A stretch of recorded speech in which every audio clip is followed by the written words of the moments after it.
Hello everyone, मेरा नाम है नितेश कुमार और मैं आप सबका आपके YouTube channel Ideal Home Tuition में आपका स्वागत करता हूं।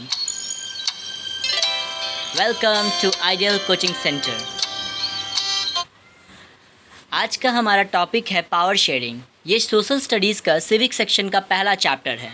इस चैप्टर में जिन टॉपिक्स के बारे में हम पढ़ने वाले वे टॉपिक्स हैं story of Belgium, story of Sri Lanka, majoritarianism in Sri Lanka, accommodation in Belgium, elements of Belgian model, why power sharing is desirable, forms of power sharing. पहले के 5 टॉपिक्स हम इस वीडियो में डील करने वाले हैं और दूसरे बाकी के 2 जो टॉपिक्स हैं वो हम अगले वीडियो में डील करेंगे। आइए शुरुआत करते हैं हम अपने पहले टॉपिक से, जिसका नाम है स्टोरी ऑफ बेल्जियम।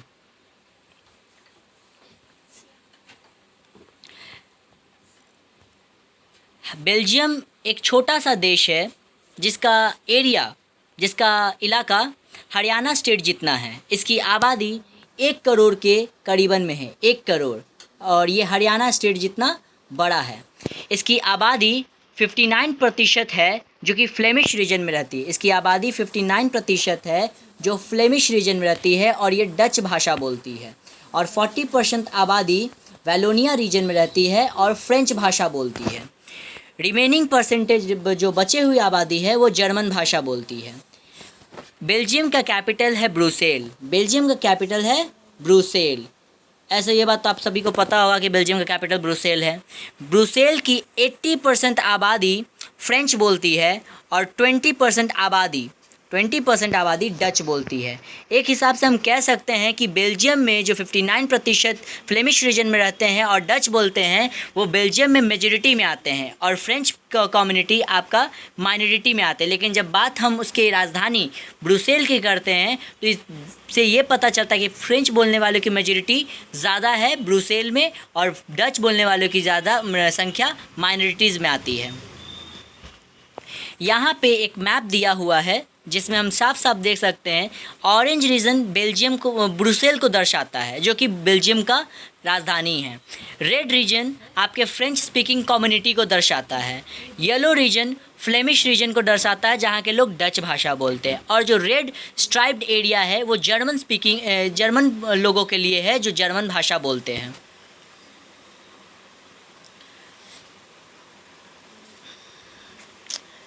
अब हम बात करेंगे बेल्जियम के माइनॉरिटी लोगों के बारे में। बेल्जियम में जो फ्रेंच भाषा बोलने वाले समुदाय अमीर और पावरफुल होते थे, लेकिन वहीं पे डच बोलने वाले समुदाय को बाद में इकोनॉमिक और एजुकेशन का सुविधा मिला। मतलब कहने का जो डच कम्युनिटी है, डच का समुदाय है जो बेल्जियम में, उनको बाद में आर्थिक और शिक्षा का सेवा प्राप्त हुआ। Between the 2 communities there was a conflict between the Dutch and French speaking community in Brussels. Brussels में इन 2 समुदाय के बीच में एक कॉन्फ्लिक्ट हो गया। कॉन्फ्लिक्ट मतलब एक बहस, एक झगड़ा हो गया कुछ बातों को लेकर। आइए हम अपने दूसरे टॉपिक की तरफ बढ़ते हैं जिसका नाम है स्टोरी ऑफ श्रीलंका।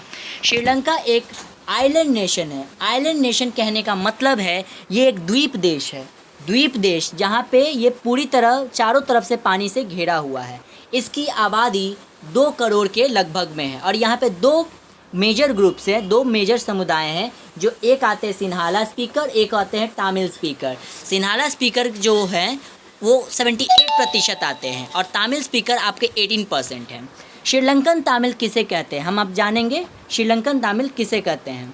श्रीलंकन तमिल वो प्लांटेशन वर्कर है। प्लांटेशन वर्कर मतलब दूसरे देश से लाए गए मजदूर। तो वो प्लांटेशन वर्कर है जो भारत से श्रीलंका लाए गए थे कॉलोनियल पीरियड के दौरान। सिन्हाला स्पीकर को बुद्धिस्ट भी कहा गया है। सिन्हाला स्पीकर को क्या कहा गया है? बुद्धिस्ट। 7% क्रिश्चियन लोग होते हैं जो श्रीलंका में पाए जाते हैं, वो 7% क्रिश्चियन हैं जो तमिल और सिन्हाला दोनों ही बोलते हैं। और ज़्यादातर जो तमिल्स होते हैं वो हिंदू होते हैं। ज़्यादातर तमिल क्या होते हैं? हिंदू होते हैं। इस पिक्चर में हम श्रीलंका के एथिक्स के बारे में, कम्युनिटीज़ के एथिक्स के बारे में जानेंगे। जैसा कि श्रीलंकन तमिल्स, देखिए हम यहाँ पे जान रहे हैं कि जो आपका 2 तरह का समुदाय यहाँ पाया जाता है, ठीक है। देखिए एक आपका जो ऑरेंज सेक्शन में बताया गया जो एरिया रीजन आपको दिखाया जा रहा है वो श्रीलंकन तमिल्स के लिए, जहाँ पे हिंदू और मुस्लिम दोनों हैं। जहाँ स्काइप ब्लू एरिया है, जहाँ पे आपको वो एरिया डेडिकेट कर रहा है। श्रीलंकन तमिल्स में 2 तरह के लोग आते हैं, एक तमिल्स आते हैं, एक इंडियन तमिल्स आते हैं। तमिल्स की संख्या 18% है, और जो आपका बचा हुआ दूसरा सेक्शन आता है इंडियन तमिल्स, वो हिंदू और मुस्लिम के मिक्सचर से मिलकर बना हुआ है। दूसरे तरफ आते हैं तो इसको सिन्हालीज कहते हैं। सिन्हालीज 74% है, जिसको बुद्धिस्ट भी हम कहते हैं, पीछे हमने जाना है, ठीक है। फिर सिन्हालीज में ही 2 तरह के लोग आते हैं, बोथ सिन्हालीज एंड तमिल, जिसमें सिन्हालाज भी होते हैं, तमिल भी होते हैं, जो कि 7% क्रिश्चियन के होते हैं, और बचे हुए 1% मुस्लिम आते हैं। मेजोरिटेरियंस इन श्रीलंका की बात करें, in 1945 Sri Lanka emerge as an independent country. 1945 में श्रीलंका एक स्वतंत्र देश के रूप में सामने आया। इसके leader Sinhala leaders community sought to secure dominance over the government by the virtue of majority. Sri Lanka में सिन्हाला समुदाय की संख्या ज़्यादा होने के कारण उन्होंने श्रीलंका के सरकार पर फतेह हासिल की। आखिर में उन्होंने सिन्हाला सुपरमेसी की स्थापना की, जिससे सिन्हाला को राष्ट्र भाषा का रूप दिया गया। Sinhala speaker has a preferential right to apply in university and position. Sinhala बोलने वाले को एक अधिकार था, एक हक था, एक फ़ायदा था, ठीक है, कि वो यूनिवर्सिटी पोजीशन में अप्लाई कर सकते हैं। मतलब आपका यूनिवर्सिटी में अप्लाई करने के लिए आपका सबसे पहले ज़रूरी है सिन्हाला बोलना। अगर आप सिन्हाला बोल सकेंगे तो ही आप अप्लाई कर सकेंगे, अगर नहीं बोल सकेंगे तो सिन्हाला अप्लाई नहीं कर सकते हैं। Sri-Lankan Tamils felt the government denied equal political rights, jobs and opportunities as well as the conflicts arise between the Tamil and Sinhala. Sri Lankan Tamil जो थे उनको लगने लगा कि कहीं ना कहीं उनसे इक्वल पॉलिटिकल राइट छीना जा रहा है, उनसे जॉब का अपॉर्चुनिटीज़ और बाकी अपॉर्चुनिटीज़ छीना जा रहा है, जिससे तामिल और सिन्हाला के बीच में झगड़ा उत्पन्न हो गया। मतलब एक बहस छिड़ गई कि आप हमारे लिए कुछ नहीं कर रहे हो, आप सिन्हालास के लिए केवल कुछ कर रहे हो। Sri Lanka Tamils launch parties and struggle to recognise Tamil as language as equal opportunity of job but the demand is denied. Sri Lankan Tamils ने पार्टी बनाया, संघर्ष किया कि उनके भाषा को भी पहचान मिले, उनको भी जॉब का, उनको भी काम करने का बराबर अधिकार मिले, बट उनके इस डिमांड को हर बार सिन्हाला कम्युनिटी डिनाई कर जाती थी, मतलब इग्नोर कर देती थी, ठीक है, नज़रअंदाज कर देती थी।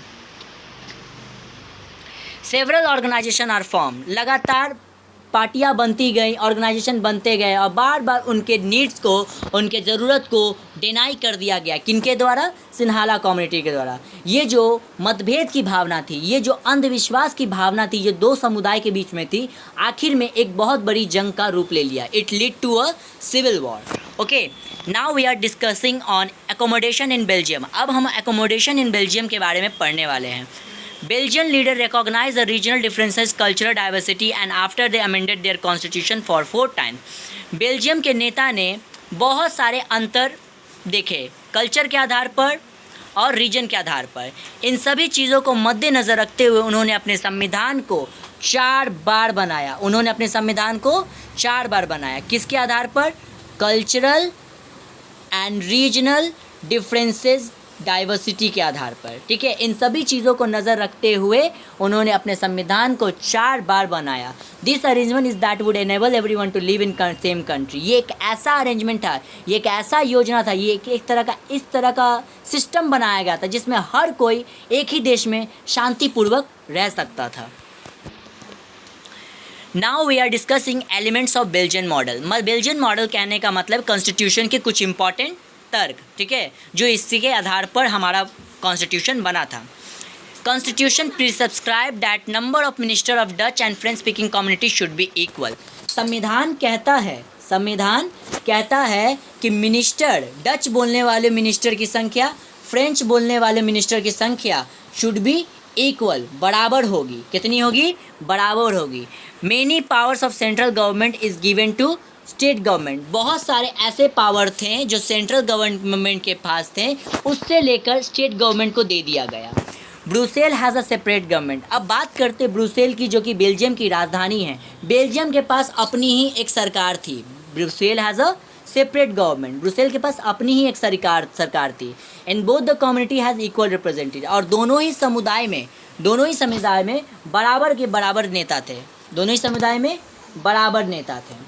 Okay, community government is elected by the people belonging to one community. जो कम्युनिटी के सरकार चुने जाते थे वो एक कम्युनिटी के लोगों के द्वारा चुने जाते थे। और आखिर में Brussels has chosen as a headquarter, और फाइनली ब्रुसेल को चुना गया हेड क्वार्टर के रूप में। हेड क्वार्टर समझते हैं ना, मेन जगह जहाँ पे सारे नेता इकट्ठा होते हैं।